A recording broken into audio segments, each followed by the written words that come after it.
The 2024 national and provincial elections are just months away and the stakes are high. Currently, over 450 political parties have shown an interest in the polls and the political horse trading has begun. The DA has proposed what it calls the Moonshot Pact as part of its election strategy. Azapo and the PAC, on the other hand, are in talks on the possibility of approaching the 2024 election campaign as one entity. Today, these two parties, PAC and Azapo, are making a history.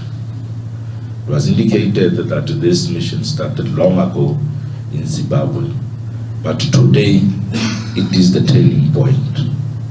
Today it is the turning point in the history of this country. Never again shall we have Azapo and PAC being two separate organizations. For some, the PAC-Azapo collaboration will close what they call the political vacuum in the country and the misrule of the past 3 decades.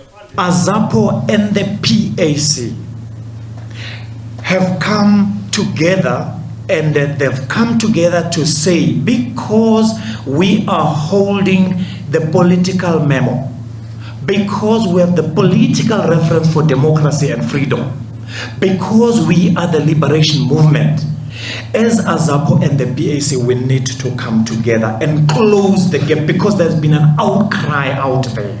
Because as the people of this country, we are tired of the mess and the merry-go-round and the circus that is happening in Parliament. We want you, Azapo and the PAC, to deliver us from this mess, because you are the keepers of the political memo. Political pundits say after their relentless struggle to liberate this country, the relative absence of Azapo and the PAC in South Africa's political landscape is a huge indictment of the parties. When the ANC falters, the default position for voters who are looking for a party that was in the liberation struggle, it should be PAC and Azapo. Of course, if voters are looking for other parties, we have got a lot of those parties. But I'm talking about voters that are more aligned with the liberation movement. So if they can't vote for the ANC, the menu should be full for them to choose. They should be Azapo, there's PAC. But the fact that these two parties have not been able to inspire that kind of voter, it's an indictment on the PAC and Azapo. Azapo and the PAC signed their declaration of cooperation in 2021. And since then, they've held joint commemorative services for the Sharpeville massacre on 21 March in 2022 and 2023. They've also jointly commemorated the June 16 uprisings in Soweto in the past 2 years.